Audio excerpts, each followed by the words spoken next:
más que huellas. Rick Warren dice, las personas heridas generan heridas.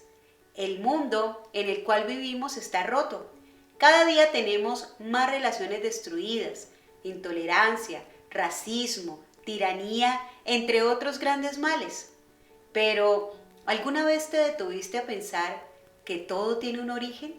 Es decir, detrás de cada relación rota, detrás de la violencia, la segregación, la corrupción, hay heridas sin sanar que originan una especie de bola de nieve de dolor y destrucción que arrastra todo a su paso. Aquellas personas que no se han detenido a examinar sus vidas y no han procurado trabajar en sus grietas emocionales, aun sin quererlo, en muchas ocasiones inevitablemente dañarán a otros. Es por ello que a través de este material queremos comenzar a descubrir y a procesar aquellas heridas ocultas en tu interior que te impiden relacionarte contigo mismo y con otros de una manera saludable. Para poder ser un individuo emocionalmente sano, necesitas de una estructura emocional saludable. Una donde experimentes el sentido de pertenencia, afecto y de límites.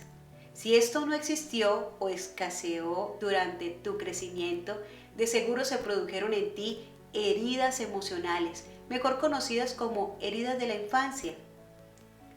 Estas heridas tienen un impacto a nivel mental, emocional, físico y espiritual que se van a reflejar en su vida adulta.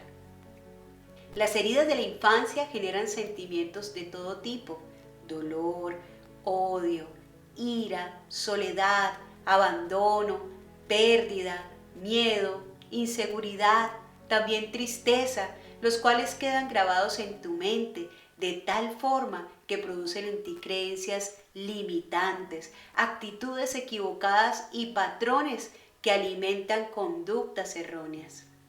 Y no solo influyen en tu relación con los demás, sino contigo mismo. Todo esto impacta en la familia, en la conformación de nuevas familias y en las nuevas generaciones.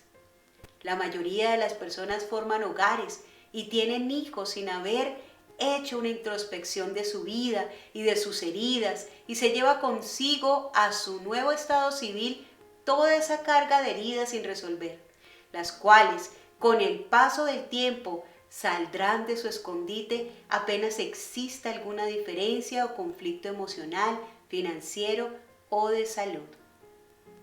Hay algo determinante en todo este proceso. No existe la sanidad emocional sin sanidad espiritual. Primero, entendiendo el diseño. Para iniciar un proceso de sanidad es imprescindible que entiendas cómo fuiste creado. Dios nos hizo únicos. No existe otro ser humano igual a ti. Ni siquiera los gemelos idénticos tienen las mismas huellas digitales. Aunque se asemejen muchísimo en lo externo, en su interior, en su emocionalidad, son dos personas completamente distintas. Dios nos creó en 3 dimensiones que se complementan entre sí de forma interdependiente.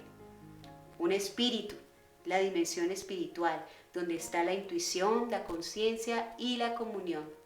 También está el alma, que es nuestra dimensión emocional. Allí está la mente, las emociones y la voluntad.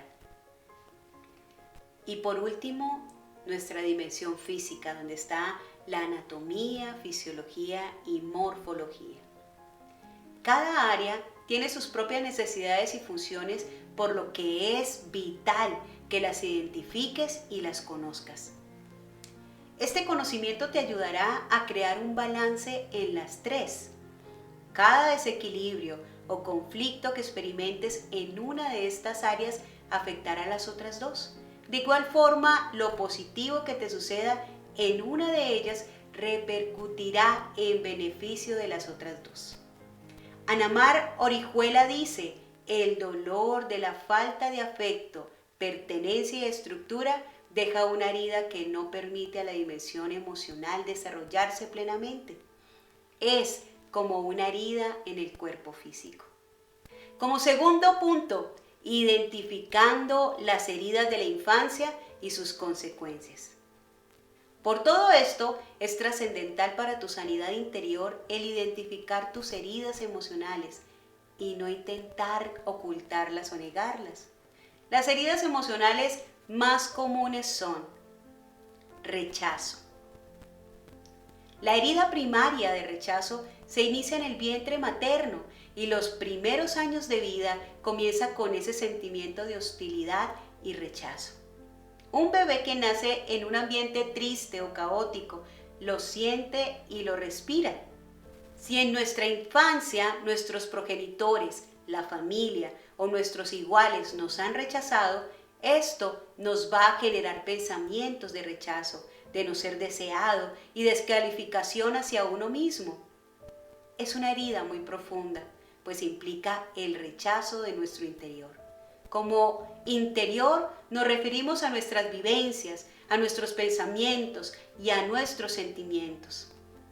Al convertirnos en adultos, la herida que nos ha producido esta experiencia hace que no nos sintamos merecedores de afecto ni de comprensión y tendemos al aislamiento, llevados por nuestro vacío interior o por el miedo de ser rechazados.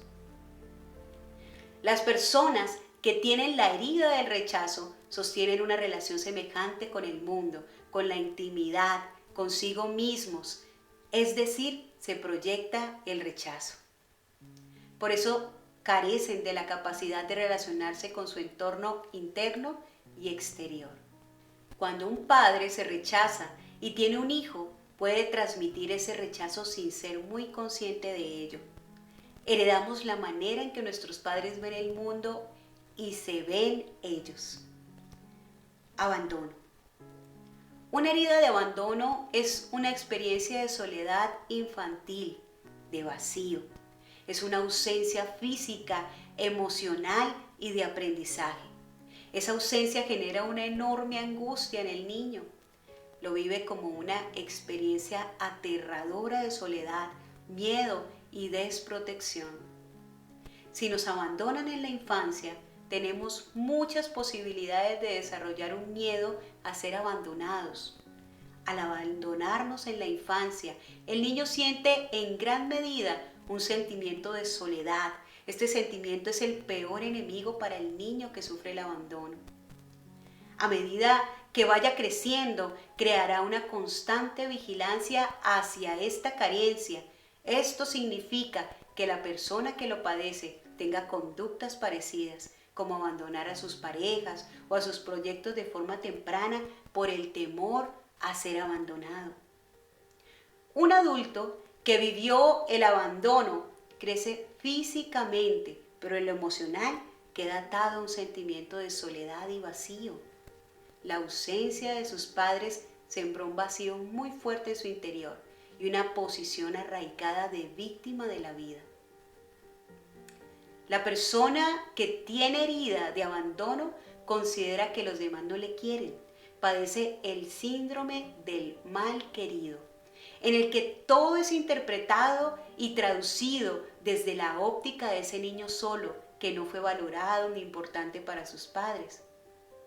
Tienen una conducta de autoconmiseración permanente y suele establecer relaciones de apego y dependencia. Siente que debe complacer, ser lo que esperan los otros, no decir lo que piensan y poner límites. Hace todo menos caer en el riesgo de ser abandonado de nuevo. Humillación. Si en la infancia se sufre humillaciones por parte de los progenitores o en la escuela por parte de los profesores o compañeros, es muy posible que lo que se consiguió fue el quiebre de la valía y autoestima del niño. El uso de la crítica destructiva, una violenta desaprobación, palabras como no sirves para nada, eres un torpe, todo es por culpa tuya, o incluso el hecho de contar sus intimidades o problemas a los demás en forma de burla o ironía, son experiencias que producen este tipo de herida emocional. Cuando el niño se convierte en adulto, es posible que hablemos de adultos dependientes emocionales, ya que tienen la creencia de que no valen para nada y siempre ven a los demás como superiores, cosa que los van a convertir en personas estimuladas a generar apegos no saludables. También cabe la posibilidad de que el niño haya aprendido a ser un tirano y egoísta como un mecanismo de defensa. Incluso es posible que utilice las mismas conductas y vaya humillando a los demás como escudo protector. La persona con esta herida tiene una personalidad complaciente, generosa y busca ser aceptada y agradable a toda costa. Es como una mamá o un papá protector con sus amigos y familiares. Resuelve problemas, escucha a los demás, pone su atención en todo lo que los demás necesitan y es capaz de hacer cualquier cosa por sus amigos, aunque esto le genere un conflicto de valores, de tiempo, dinero y esfuerzo. La codependencia que desarrolla hace a la persona incapaz de mirar sus necesidades. Sufre un sentido de abandono muy significativo. La persona que tiene la herida de humillación también desarrolla la de abandono por el sentimiento de poca valía por la humillación. Traición. En la infancia nos podemos sentir traicionados cuando alguno de nuestros padres no cumplía sus promesas o cambiaba de opinión después de haber pactado algo. Estas conductas por parte de los progenitores genera al niño una desconfianza que se puede transformar en ira, envidia y otros sentimientos negativos por no sentirse merecedores de lo prometido y de lo que otros tienen. Cuando somos niños y perdemos la fe en nuestros padres, la vida no marcha bien. Cuando pensamos que nuestros padres, héroes, nos cuidarían y amarían y hacen todo lo contrario, nace el sentimiento de traición. Cuando se cae la imagen de uno o ambos padres ante nuestros ojos, cuando en una etapa de la vida pierdes la visión de respeto y amor por tus padres o alguien importante en tu vida, como un abuelo o hermano, y mueren, el dolor construye la herida de traición y crea la máscara que cubre la personalidad, llenándote de miedo y defensas. A una persona con herida de traición le cuesta mucho trabajo aceptar la vulnerabilidad y vivir una relación íntima. No sabe poner el alma en las relaciones ni ser él mismo. Hay una confrontación muy fuerte entre ellos y las personas por su miedo a ser traicionado y les cuesta mucho abrirse a los demás. Es muy común que los hijos de alcohólicos o drogodependientes desarrollen esta personalidad de traición. Son personas expuestas a la incertidumbre que dan los padres con estos conflictos, a los cambios de humor, a las crisis, a la ausencia del padre o la madre, a su incapacidad de dar protección y estabilidad. La realidad de un hijo de alcohólico o drogadicto es muy dolorosa. Siente mucha incertidumbre sobre qué pasará si el padre bebe o se droga.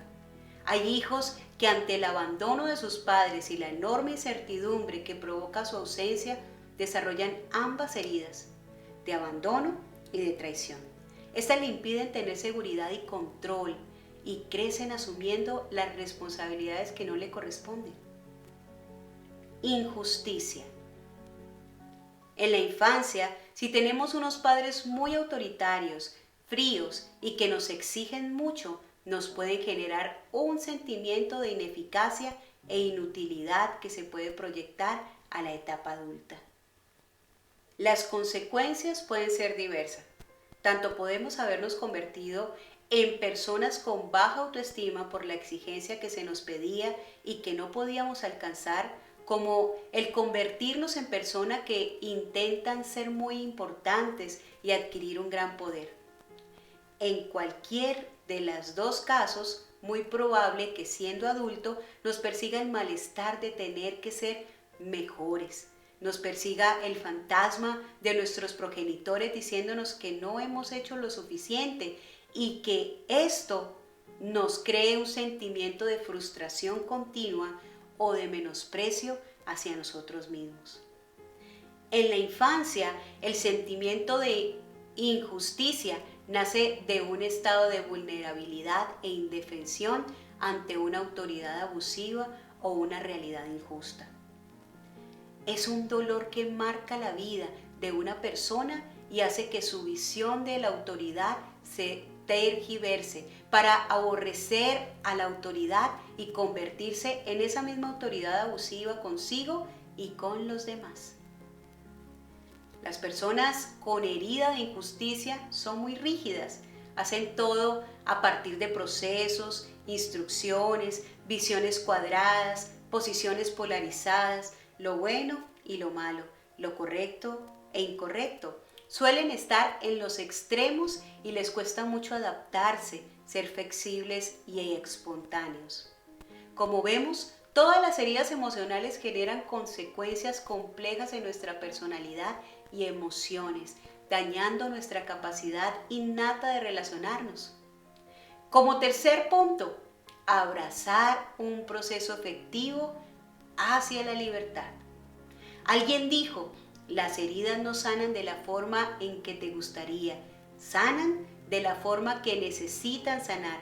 Les toma tiempo a las heridas desaparecer en cicatrices. Se necesita tiempo para que el proceso de sanación tome lugar. Date ese tiempo, date esa gracia, sé amable con tus heridas, sé gentil con tu corazón. Aprender a conocer, sanar y llenar nuestra dimensión emocional nos permitirá entrar en un nuevo mundo, un mundo donde tendremos una mayor congruencia con lo que nuestra mentalidad adulta necesita. Pero para poder disfrutarlo es necesario vivir un proceso coherente y alineado a nuestro diseño original. A fin de iniciar este proceso de sanidad debemos estar dispuestos a, como primer punto, reconocer nuestra necesidad. Reconocer se define como examinar, distinguir e identificar. También indagar se define como llegar al conocimiento de una cosa reflexionando sobre ella o por conjeturas y pruebas. Requieres de intencionalidad o disposición de tu parte para poder sanar. Nadie más puede hacerlo por ti. Tu cerebro puede jugarte una mala pasada porque en un instinto inconsciente de protección puede ocultar esas heridas y hacerte creer que no existen. Quizá experimentes un periodo de negación, pero más que detenerte, significa que avanzaste en tu proceso al traerlo a tu consciente. Luego de identificar y reconocer tus heridas, necesitas expresarlas. Esto te ayudará a tener libertad emocional y ya no será una atadura para ti. Las heridas ocultas no se sanan, se infectan. Hacer a un lado la herida no la eliminará, sino que la empeorará. A lo largo de la vida en que he trabajado como consejera personal, he logrado entender dos verdades. La primera es que todo el mundo tiene heridas emocionales, pero no todo el mundo está dispuesto a aceptarlo por diversas razones. Existen personas que las ocultan o que las encubren. Y la segunda es que las heridas emocionales toman mucho más tiempo en sanar que las heridas físicas. Las heridas físicas pueden sanar en cuestión de días, pero las heridas emocionales pueden tomar años y hasta décadas. En este proceso de expresar tus heridas, hay 3 tipos de personas con las cuales necesitas ser honesto. La primera es contigo mismo. Admitir tus heridas emocionales es el primer paso hacia tu sanidad. La segunda es Dios. Con Él tienes la libertad de desahogarte y expresarle con toda honestidad cómo te sientes. Dios puede con eso. Él experimentó dolor en su máxima expresión y puede comprenderte. Él te ama infinitamente. Y la tercera es con alguna persona de tu confianza. Una de las cosas que más ayuda a tu proceso de sanidad es el contar con alguien que pueda escucharte y con quien no te sientas juzgado. En el proceso de sanar nuestras heridas emocionales existe un aspecto difícil. Pienso que es el más complicado, el perdón. Quizás sea por el concepto equivocado que existe acerca de que perdonar siempre implica restaurar la relación con quien me produjo el daño. Aunque sería lo ideal, no siempre es así. Perdonar es soltar aquello que me daña. Renunciar a mi derecho de desquitarme solo por mi bien emocional y espiritual. Es una decisión más que un sentimiento. No puedes ser emocionalmente saludable mientras sigas albergando resentimiento y amargura en tu corazón. Por tu propio bienestar debes dejarlo ir. Existe un pequeño pero significativo secreto. Desquitarte no va a llevarse tu dolor. Dios vio todo el sufrimiento que te causaron. Él vio el abuso. Él vio la injusticia. Él vio el prejuicio. Él vio el rechazo. Él lo vio todo y hoy te dice, yo llevo la cuenta de todas tus lágrimas. Eso está en el Salmo 56:8. Deja de estar tratando de hacer el trabajo de Dios o estarás emocionalmente enfermo por el resto de tu vida. El paso siguiente es resignificar. Resignificar es el valor mental o emocional que le damos a las experiencias. La realidad en sí misma es neutra, pero entre lo que ocurre realmente y lo que tú crees que te ocurre está de por medio tu interpretación de los hechos o el significado que le das. Interesante, ¿verdad? Es por eso que ante una misma realidad hay diferentes interpretaciones. Todo dependerá de tu historia de vida. Aún cuando no puedes cambiar el pasado, puedes resignificarlo o darle otro significado. Este es un proceso mental, emocional y espiritual. Para darle ese nuevo significado, considera lo siguiente.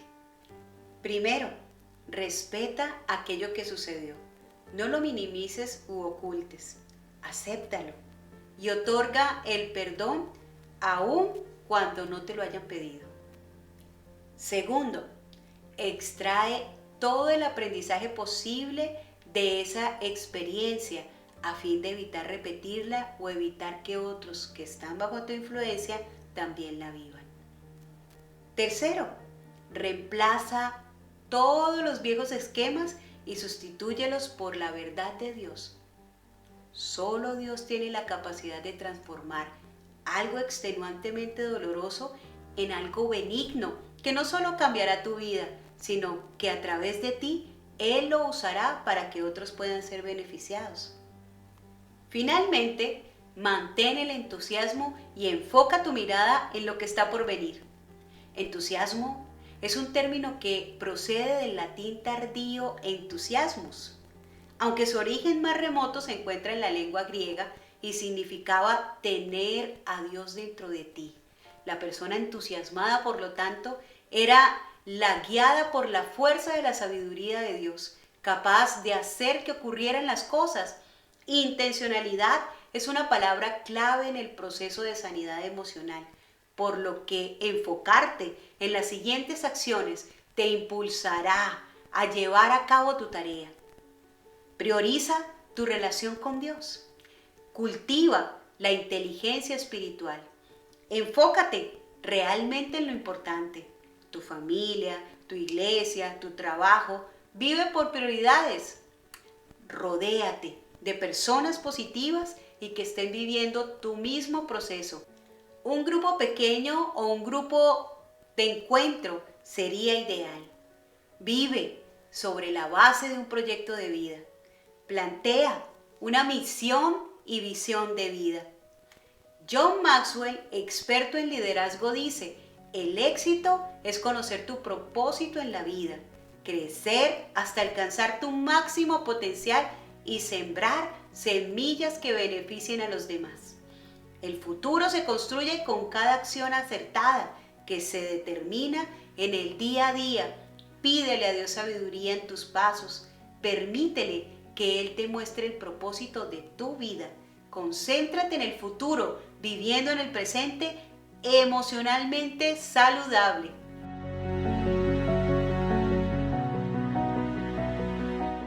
Hoy voy a contarles una historia que comienza con una mujer llena de ilusiones, una mujer con situaciones no resueltas en su vida, pero con deseo y necesidad de ser amada, una mujer con la ilusión de ser feliz, una mujer que creía en cuentos de hadas y en el vivieron felices por siempre. Esta mujer cayó en una relación tóxica con un novio dominante y posesivo. Cada vez que esta mujer quería terminar dicha relación, volvía y caía en la misma toxicidad, pues no era capaz de terminarla de forma definitiva. Esta mujer, llamada Mari, tenía un amigo y su amigo le dijo: yo quiero darle una idea. ¿Por qué no fingimos que somos novios para que cuando su ex quiera tratar de volver con usted, piense que usted ya tiene otra relación y así deje de molestarla y usted pueda romper con ese ciclo dañino? A Mari le pareció buena la idea. Empezó a salir con su amigo. Salían al parque, al cine, a comer. Este amigo empezó a visitarla cada vez con más y más frecuencia. Su exnovio tóxico por fin entendió que ya no era parte de su vida. Lo lograron. Y entonces estos amigos siguieron frecuentándose. Y un día el amigo le dice a esta mujer que salieran a bailar.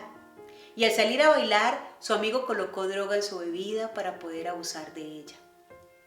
De esta manera, Mari amaneció en una habitación de hotel con su amigo, drogada y abusada en su sexualidad. Esta mujer, al darse cuenta de su situación, se sintió engañada, abusada y traicionada.